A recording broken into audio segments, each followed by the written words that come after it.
Well, good afternoon and welcome to our new knowledge session today. My name is Sandy Ratliff. I'm with Virginia Community Capital, and I am happy to be a part of this program with the Washington County Chamber of Commerce, Virginia Highlands Small Business Incubator, and the town of Abingdon. Just a little housekeeping before I turn it over to my co-host today. Just wanted to let you know that this session is being recorded for education and training purposes and will be available on the Virginia Highlands Small Business Incubator's Facebook page, also on the Chamber's page, and Virginia Community Capital's Facebook page, as well as we have a YouTube channel, youtube.com/new knowledge, where there's probably 150 workshops that we have presented since I think we started recorded in 2015 that are available for you, as well as this one today will be on that as well. So I am happy this topic is very timely, and I'm so glad that our presenter is taking time to share his knowledge with us today. One other thing that I want to make sure is we have everyone muted. However, we want to hear from you. If you have questions for our presenter, please post those in the Q&A section, and we will address those at the end of the session, or if it's pertinent during the session. So today, my co-host is Nita Farmer with the Washington County Chamber of Commerce. And Nita, I'm going to turn it over to you. Thank you, Sandy. It's great to be here today. It's really a pleasure to get to introduce Rex Carter. He is the Human Resources Generalist at Universal Fibers in Bristol, the Security Operations Specialist for Universal Fibers U.S. and Global Facilities. His background includes nearly 30 years of law enforcement experience, as well as a small business owner. Rex is active in his community through Washington County Prevention Coalition and pastors a local church in Abingdon.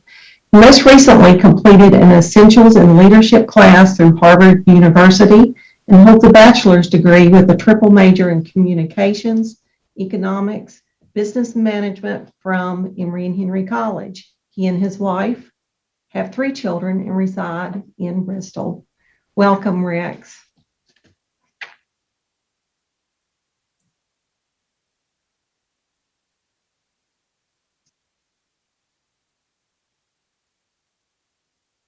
You there, Rex? I'm here. I was listening to Nita, and then she stopped on me. Are we good to go so far? It's all yours. All right. Well, thank you so much for having us. It is certainly a privilege and an honor to be with you all. So we're going to do our best. Sometimes we're getting some messages that the internet connection may seem a little unstable. So in this presentation that you all need clarification on or something that I can help you with, please reach out to me down here at Universal Fibers, and would love to email, chat with you. Anything that I can do to help, I want to certainly be that help to you in this. This is a very important subject in today's labor market. Where are the workers? Where's the labor? And how do we keep them once we get them in the door? So we're going to spend just a few minutes today talking about that. And so if we have any technical issues, just be patient with us. Hopefully everything will stay well connected. And we tried this the other day, so just ask for your patience there. So I'm going to ask Sandy is going to run the program for us as we go through some things here, and I hope that this will be a help. Hope it will be just some good information that will maybe start some conversations at your place of employment, or maybe there's some items here that you already know, maybe something that you don't know. So again, if we can be a help to you even after the fact, please let us know. All right. So let's jump into this thing if we could for a moment. Sandy, if you want to hit the next slide for us. And I really want to share with you this quote from General George Patton. If you do much study in history, General Patton had a way with words. And this is an interesting quote: "Hold the enemy by the nose and kick him in the pants."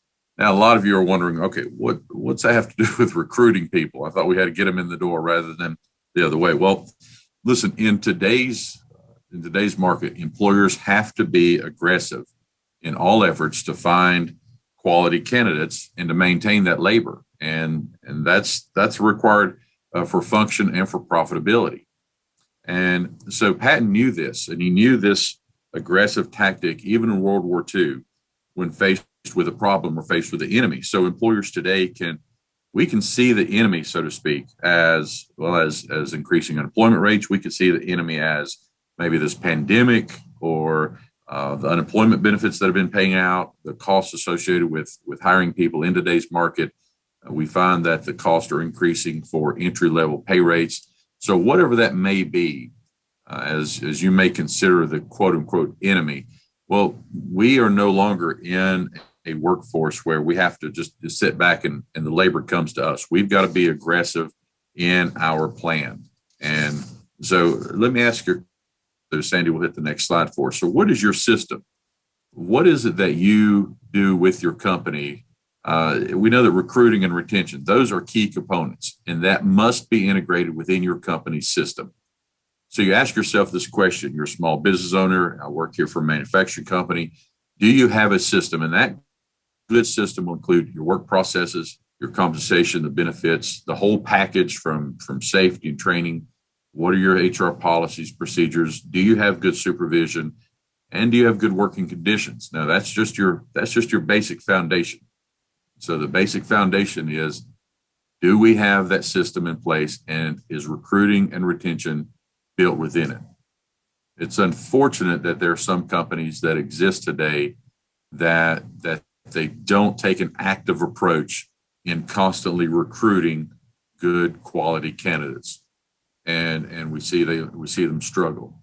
And so in order to be successful, in order to make that profit, in order to turn out a good product, you have to have the right applicants. They've got to be recruited and they've got to be retained. We find that our attrition rate goes up and down. It's a roller coaster.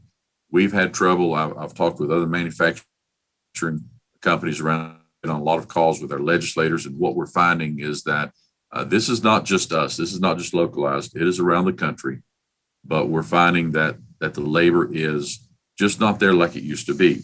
So what does that present? It presents a challenge. Sandy, if you'll take the next slide, please. And so what is that there are a lot of rising challenges that employers are facing today. Well, unemployment benefits. We know that there is this thought process. Let's just address the elephant in the room that, hey, people are getting paid to stay home. Or it may be the other way around, that people are learning a different way to work and they're working from home. Compensation. Does anybody know what minimum wage is these days? I mean, I don't know that it can be actually defined, because we find that the minimum wage level is changing so much, and employers, it becomes so much of a competition now, because if one company is offering 13 an hour, another offers 14 an hour, another's offering 15 an hour. And so we find people jumping from job to job. So that's a challenge. What about the accelerated exit of baby boomers? Yeah, let's talk about that. We've got an older generation still in the workforce that as they are beginning to retire, what's happening now? Are we replacing that labor, and at what rate? Counteroffers. We see a lot of people getting into a bidding war for employees. You pay 15, I'll pay 15.50. You pay 16, and so on. We look at the training of new hires. I'm not sure about you guys, but it costs X number of dollars to train somebody, and depends on what department that we place an associate in. It can be anywhere from 4 weeks up to 8 weeks of training. So we're investing all of that time, the materials, everything into these people, and then to see them to go out the door because maybe our retention shouldn't be what it is, or they're leaving for various reasons. We'll talk a little bit more about that a little later on. We're in a different age to where it's not the typical, I go to work and I stay at work and I do my work and then I go home, my 8 to 5, 9 to 5, or my 12-hour shifts. But we're finding a younger generation that seems to want that more flexibility, that more adaptability to their schedule. And so that's a challenge for a lot of places, especially like us, that we have dedicated shifts and we need people here for that. So that may be something that your company is facing as well. Do you have that flexibility in the scheduling to meet the needs? We're also looking at a multi-generational workforce and adapting to that. We've got people who have been in the workforce for a long time, and we've got people that are just now coming on board. You say, well, that's always been the issue.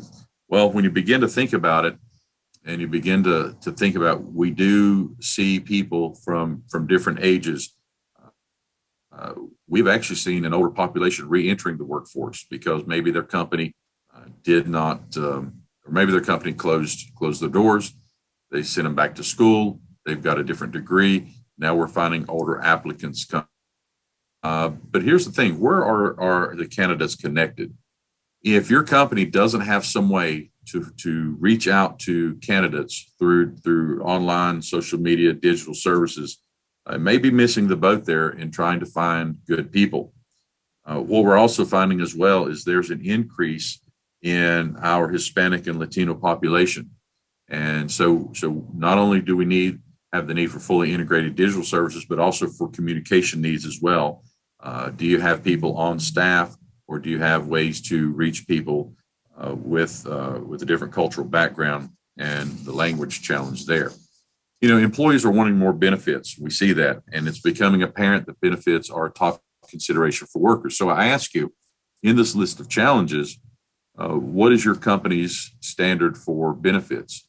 Are you offering something that somebody else isn't? So if you're trying to recruit people, they want to know, yes, what money am I putting in my pocket? But more than just a paycheck, what are you going to do for that person and that person's family? How are you going to provide for some benefits there?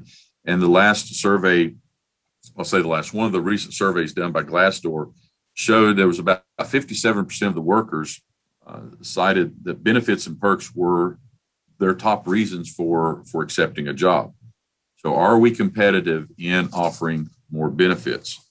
When you think about the Gen Z, the Gen X, the millennials, and all of that, their needs are going to be different than what a more traditional workforce may be. So to identify that, I think will really help you in meeting the challenges of recruiting good people.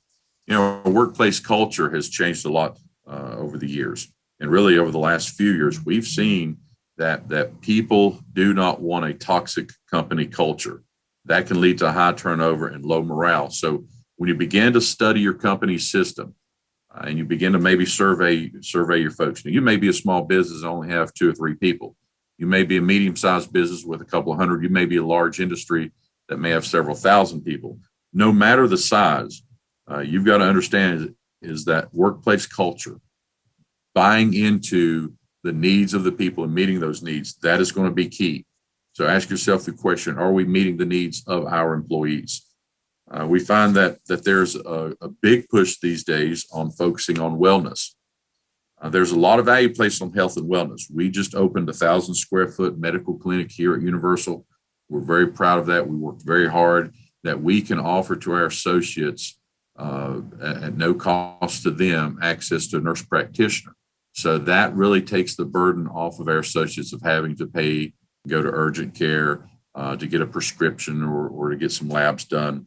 And so that's a huge benefit that we are very, very proud of. Of course, again, the digital services, where are your employees connected, but where are the applicants as well? So let's talk about that for a moment. Sandy, if we're still good on our connection, if you'll go to the next slide for us. So what does work? Well, let's go back to the days of grabbing the newspaper and flipping through to the classifieds and the one ads and all that. This is an older approach, but it is still a valuable medium that we find. The readership, we know from paper in hand, has been declining yearly. The days of newspaper, it seems like it's almost done. So newspapers are getting competitive, pushing everything to digital ads, things that are online for them, and then open up more avenues, because we all know, I'm sure everybody who watches this, if you're going to watch this today, or you're going to catch us on YouTube later or anything like that, you're going to find that everybody, it seems like, and I say everybody, very broad-based term, they're on Facebook, they're on Instagram, they're on Snapchat. So does your company have those tools in the toolbox? Look, folks, I did a search the other day. My wife and I were looking at couches. So I'm on the cell phone, I'm on the computer, and we're talking about Grand, and talking about Ashley, and we're looking at what kind of furniture store. Not that we need another couch. We're talking about getting a sectional or something like that, right?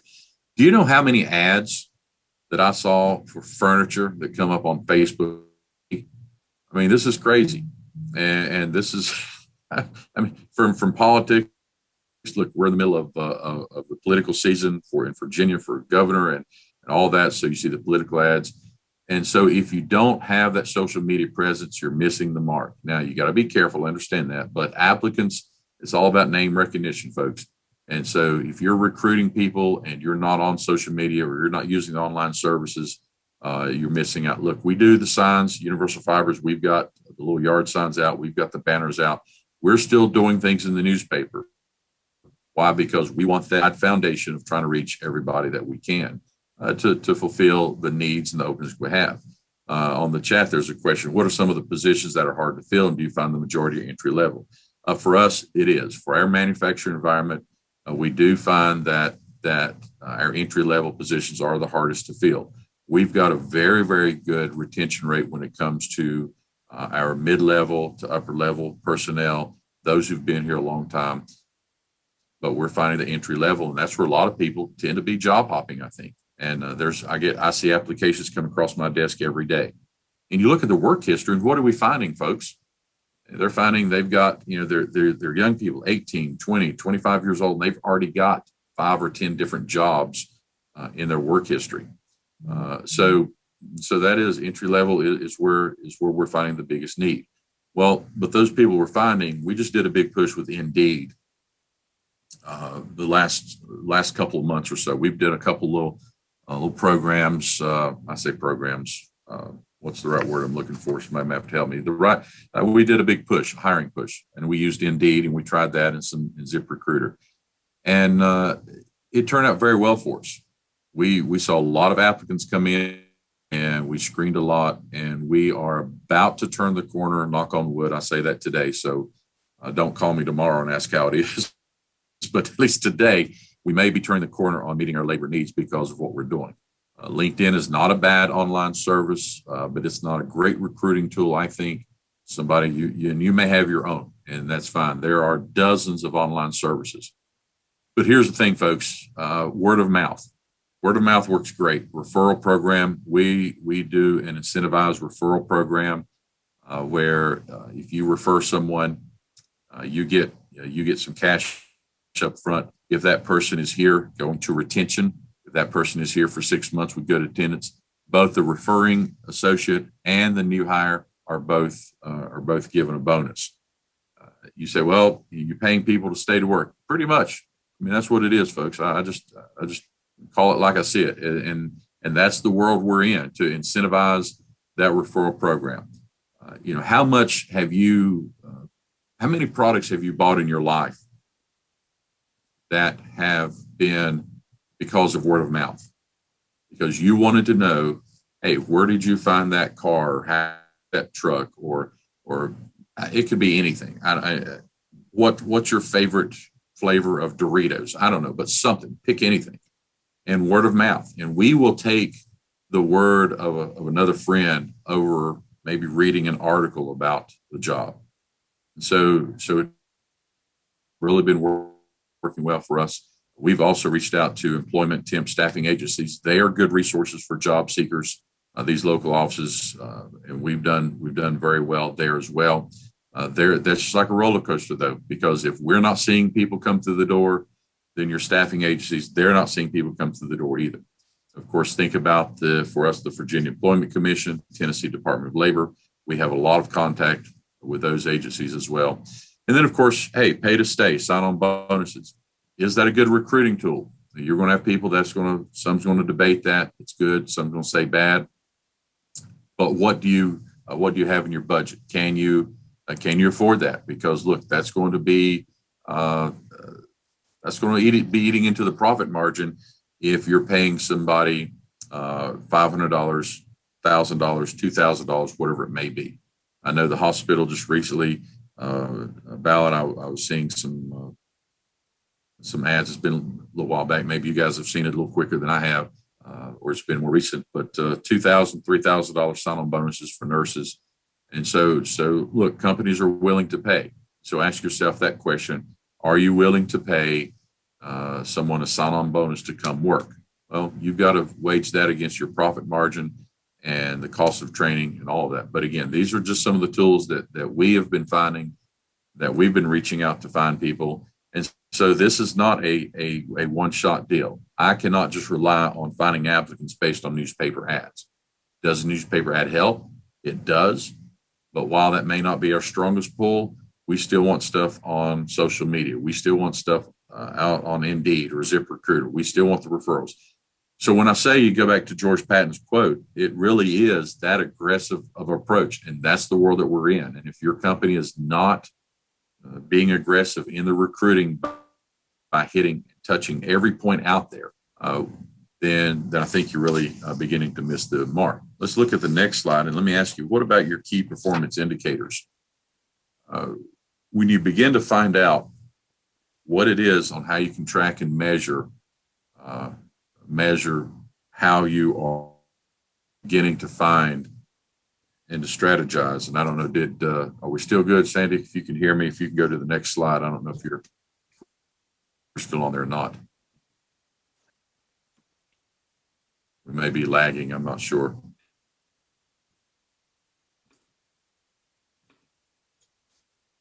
Did we lock it up this time, Sandy?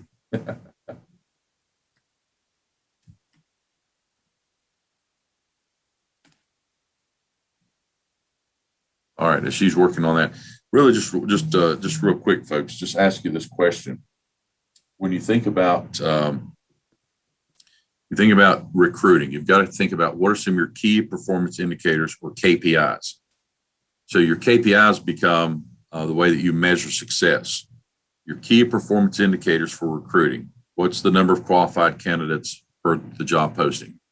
If I make a post in the newspaper and I only get 2 people as opposed to 30 on Indeed, then that's something I want to start thinking about as far as measuring my success on my recruiting strategies. Not that I'm going to just completely disregard the newspaper, but I'm going to push more effort into Indeed. What about the time to hire? How quick are we going into this? Do I need to fill 10 slots in the next 5 days? Do I need to fill 30 slots in 30 days? What's the time frame that I'm going there? How quick are people accepting jobs? And here's a key thing, folks, I want you to understand that I found is that people are coming in the door. I will ask them, so are you currently where? No, I'm not working at all. So my placement rate, they're accepting. There it goes. Thanks, Andy. So my placement and the acceptance rate, that is key. You know, if I have somebody who's off the street and ready to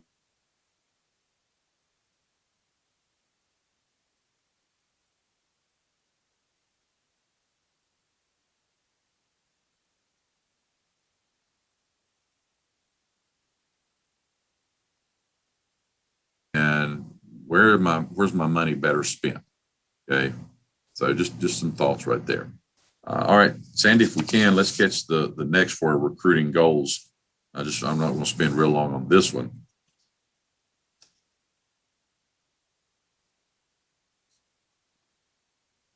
It's still working for us.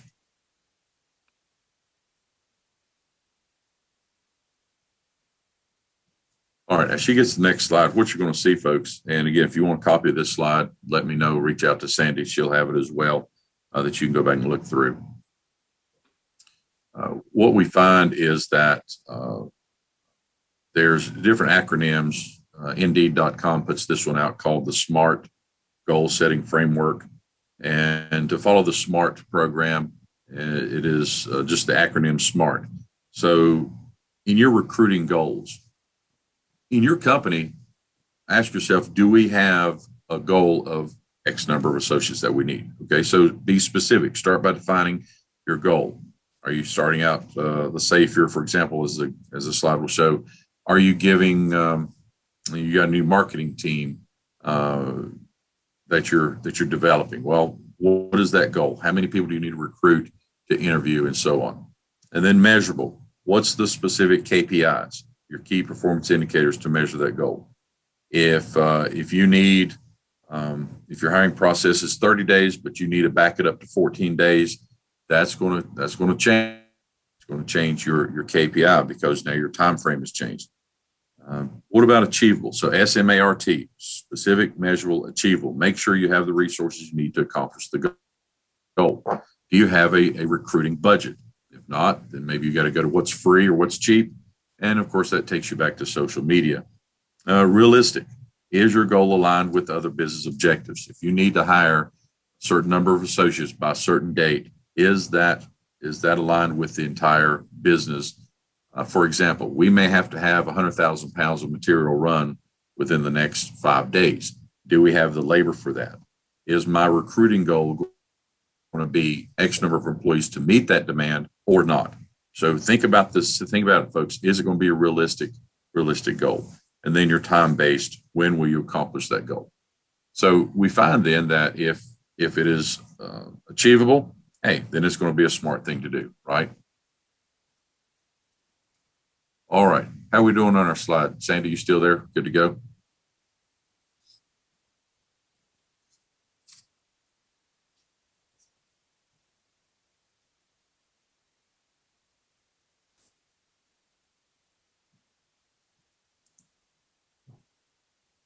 All right. If you can catch the next slide for us.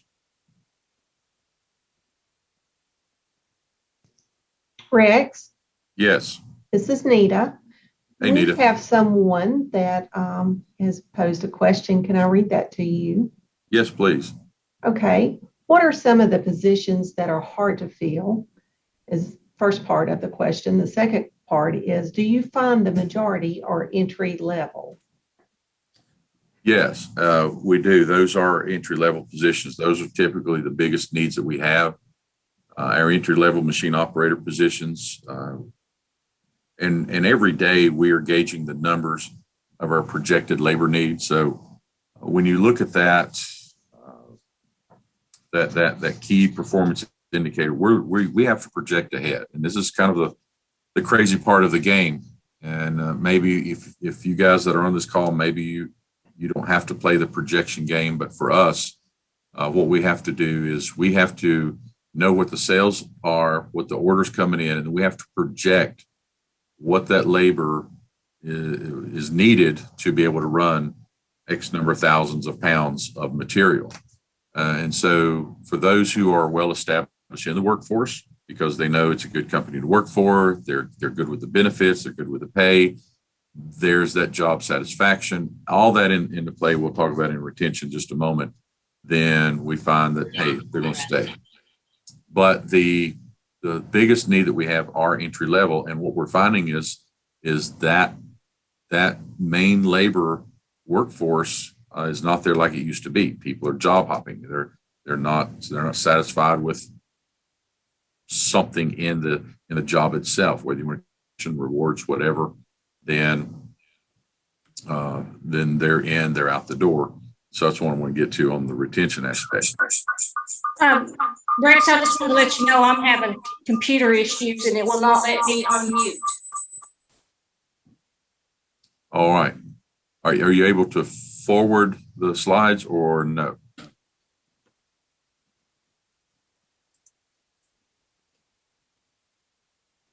They should be up. It's showing up on mine. Okay. Yeah, I can see we're at the recruitment continued portion.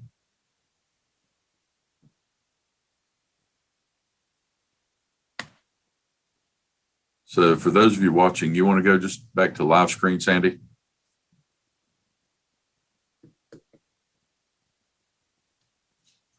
Unfortunately, it won't let me.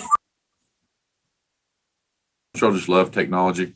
All right, so for those of you on this call, this is going to be the most boring slide you're going to get to stare at for a while. So we'll give Sandy a moment, and so I'm going to just push on with some information. So hey, take a few notes, and then we'll have all this ready to go for you. And I've got this PowerPoint slide, so if anybody needs it for a little later, or if you want to chat about it, no issue. We'll send it to you. We'll send you a link, or Sandy has it, and so we'll take it off from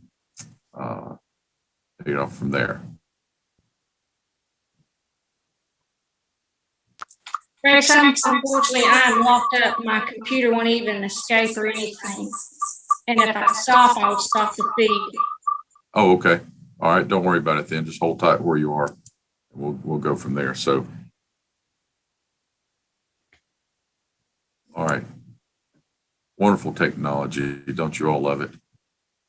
Our life depends on it. And then here we are again. All right. So, hey, let's talk about retention real quick, because I think that's while recruiting is important, retention is just as important. And so share this with you that employee retention needs to be top of mind for any company. So as you guys understand this, that it's one thing to hire, but then you got to keep them, right? So in that, how do we do that? Well, it's I did some research, and of course the numbers can be skewed just a little bit, but SHRM says it runs about $20,000 to $30,000 in recruiting and training to replace a manager that's making $40,000 a year. So you figure whatever the salary is, you're going to spend half that just trying to get somebody in the door. Now, understand this is that 77% of the reasons behind employee departures are preventable. So we have to have that communication with people, and that's the thing. The key is to pinpoint the issues that may be driving employees to leave, and then address them before it's too late. And if you don't have open communication with your employees, then really it's going to be pretty tough. It's going to be tough on how to address any issues that may be coming up, which means the building blocks to retention. So let's talk about that for a moment. So I'm going to give you 8 key building blocks. So if you're on the Zoom call, and I know that we've got the computer difficulties, so no issues there. We're going to adapt and overcome. So write these down real quick, and we'll give them to you, little bullet points for you. Number one building block to retention of retaining employees is to build employee engagement. Build that employee engagement. In other words, do the employees have a voice? If you're a type of company that comes in and you're just, man, this is the law and I'm laying it down and this is the only way it's going to be, and you get no feedback at all, that's going to be some employees, their time there's going to be short-lived. But if you give employees a voice and they feel like they're part of the entire solution, you're going to find that employees are going to feel more. They may be right, they may not be right. You don't know. They maybe you as the supervisor, you've got the right answer, or it may be the other way around. But be willing to listen and have that employee engagement. So do you do weekly meetings, monthly meetings? Are you a company that can get on a Zoom call with others?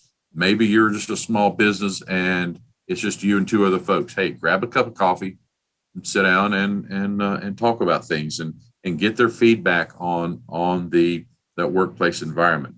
Number 2, get recognition and rewards right.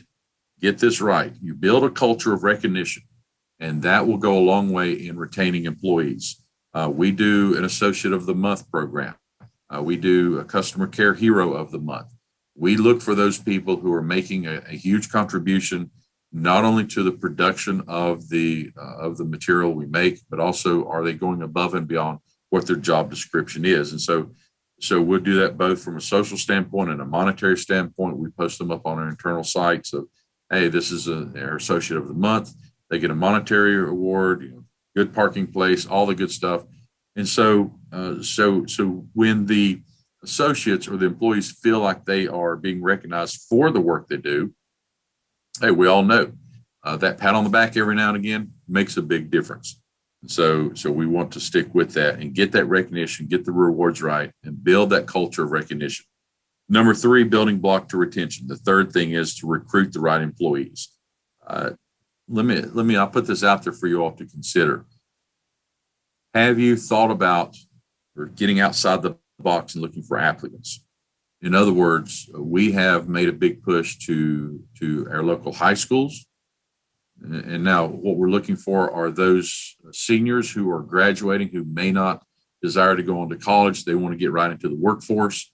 And so we reach out to the high schools for prospective applicants there. I've even reached out to friends of mine because of my background in law enforcement, to my friends in probation and parole. And I look for those second chance people, those people who they've served their time, they've made the right choices to get their life back on track. They've gone through all their programs. They've done everything on their counseling, and they are good to go. And they just need that second chance I am more than glad to sit down and talk about employment opportunities with those folks as well. Number 4, positive onboarding experience. When somebody walks in, do you remember your first day at work at the job you're at, or the very first job you ever had? What was the key for somebody to build that connection with you? Did somebody go above and beyond to reach out to make that connection to say, hey, you know what? Look, my name's Rex, and I do some HR work here. And do I get to know you a little bit better? And I'm asking questions and all that. So you began to build that connection early on, and that's a positive onboarding experience. That goes a long way to retaining people when they know that you do care. And look, it's not just, okay, give me your name and your address and where do you live, but what interests do you have? Where'd you go to school? And you kind of get to know people. And the more that you know about them, you build that connection. They feel like they can come to you if there are problems or issues. And so I think it's a key thing. Number 5, the professional development opportunities. We push a promote from within mentality. And so in your company, do you do the same thing? If you interview an applicant and they're like, hey, my goal is to come in, contribute, make the difference, but then I want to work my way up the ladder, and your company doesn't promote from within, that may be a short-lived associate there. However, if you say, all right, look, for us, you start as a machine operator, you promote up to team leader, assistant manager, superintendent, all the way up. People that want to go far, they will thrive on that. And so you have that development opportunities. But more so than just promotions, what about enhancing that culture of learning? In other words, we have somebody who may be very skilled in dealing with HVAC issues, and maybe we want to invest some money, send them to some classes to up that skill a little bit. Also, number 6, offer winning incentives, and it can be your quarterly bonus program.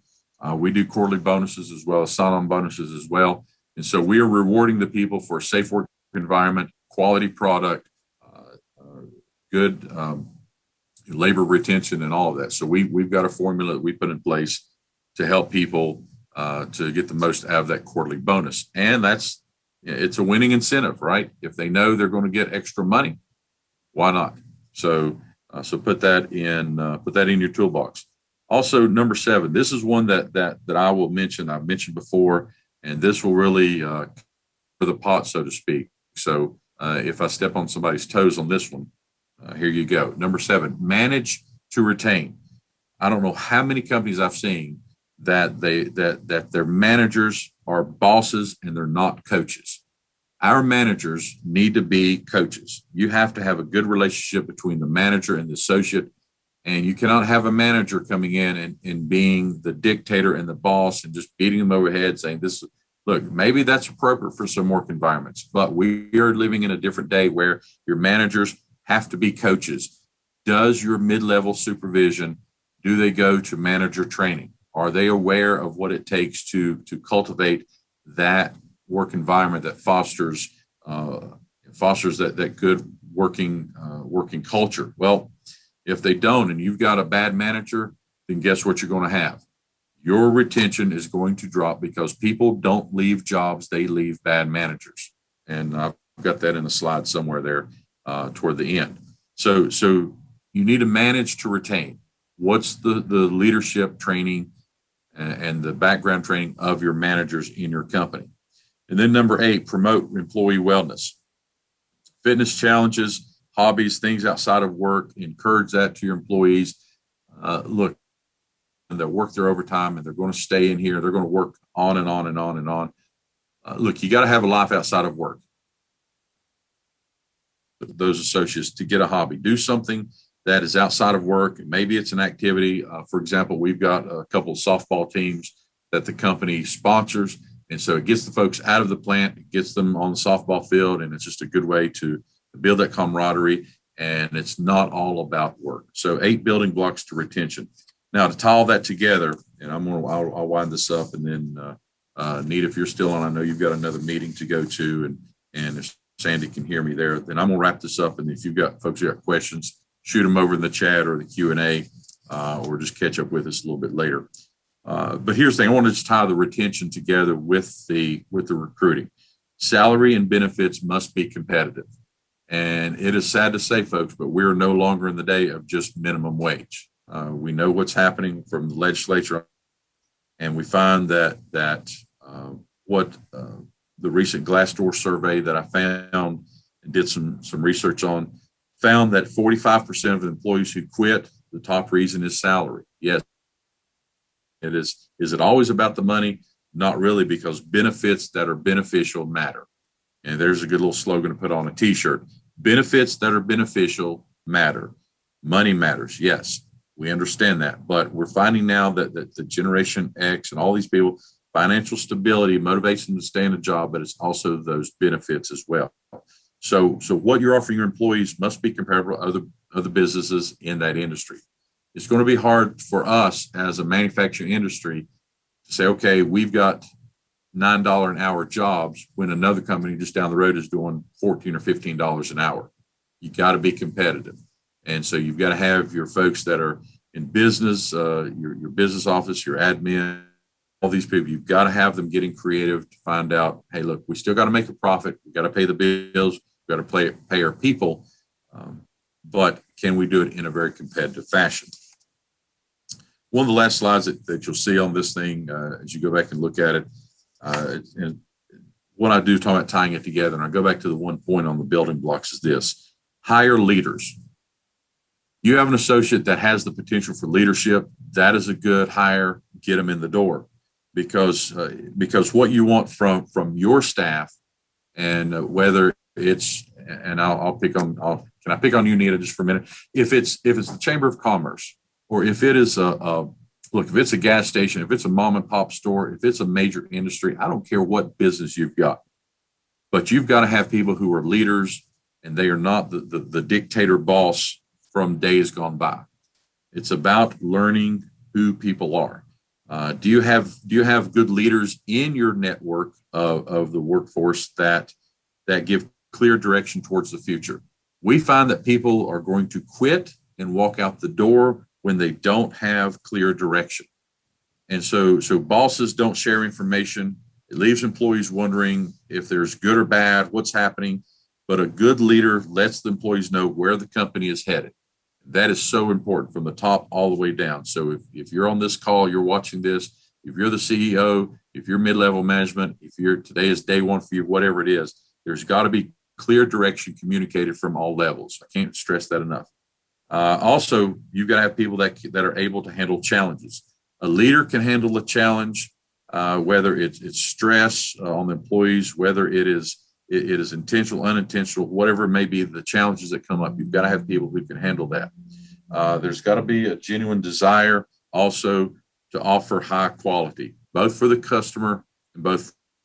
Good leaders make the best products, offer the best products. We pride ourselves at Universal because of the quality of the product that we make, and your company should too.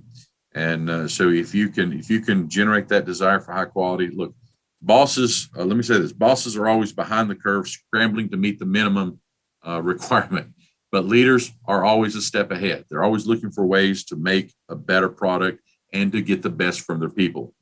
There's got to be buy-in from staff from top to bottom about the importance of people. Look, let me say it this way: good leaders, and I've got it on the slide, good leaders consider employees their most important asset.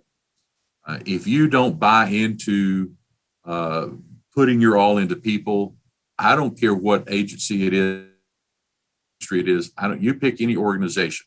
My background primarily got into HR and security here, was law enforcement. And I oversaw a lot of people, did a lot of assignments and all that. But one of the things I can tell you is that bosses are focused on numbers, but while leaders are focused, you can put your heart and soul into your workforce and the people, and you care about them, you're going to find retention is going to be where it needs to be, and you're going to keep those people around. But let me say this to close out, and then I've got a couple of comments on the last slide. Good leaders make employees feel confident about their ability to lead them to a good place. Do you have people in your workforce that inspires confidence? Why are people leaving jobs today? Is because they don't have supervisors that are inspiring confidence in their ability to learn the job and do the job, nor are they exhibiting confidence from their position to lead. And have you ever met a boss that is passive aggressive from a frustrating standpoint? Yeah, those are hard people to work for. And so that just really, I think, is important for us to understand. So the bottom line is this. And so I'm going to wrap it up, and I think we're good on the time. So Sandy, I'll turn back over to you in just a moment. But there's two statements that I make on the last slide. So as you get this, and we'll put it out there to you, is this. Number one, and the bottom line is this. Recruiting and retention is about one thing. And here's the one thing. It is all about people. Show that you care from the beginning of the process, and the people will come. If you show people that you care about them, then you're going to find they're going to stay. Then number two, show that you care during the process, and the people will stay. So as you're recruiting and you bring them on board, show people that you care, show people that you're concerned about who they are as a person, and that you want the best from them, and you expect the best from them, and they should expect the best from you. And I think that will go a long ways in helping us retain good people.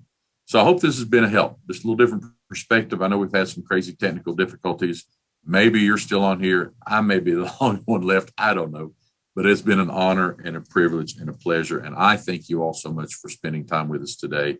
And I'd love to answer questions. And I do have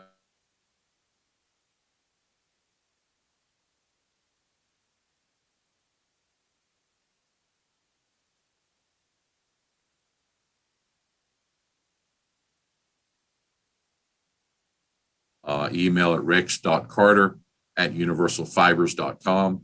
And if you, Sandy has my contact information as well. So does Nita. So folks over the chamber, thank you all so much. I appreciate the opportunity, and I hope that this has been a help. So Sandy, if you can hear me, if you're still there. Rex, I can. I'm on my iPad now, and I don't know how I'll close it out back on my laptop. By the way, this has never happened to me before, so it's, of course, it always has to happen with you, right?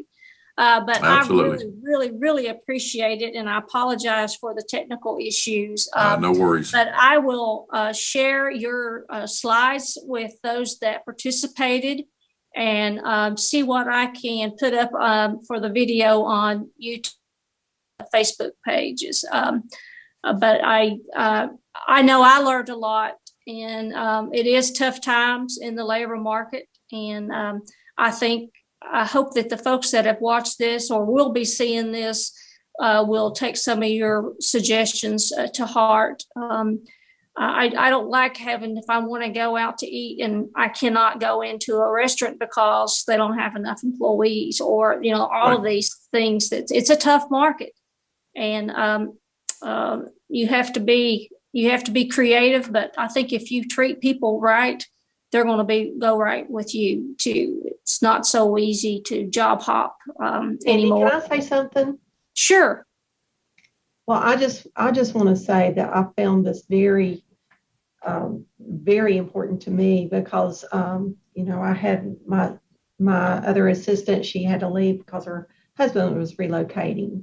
So I went through Indeed, social media and everything. And I would say that I have done something a little bit different this time. And I hired a young lady that's just right out of King University that graduated in May. And I'm so excited to have her on board because she brings a lot of fresh insight for the chamber and everything. And I'm looking forward to introducing her to everyone at the breakfast tomorrow. So Rex, thank you for everything that you had on there, because it really made me feel that I was going in the right direction with what you've said. So good deal. Thank you Good for deal. everything that you've done.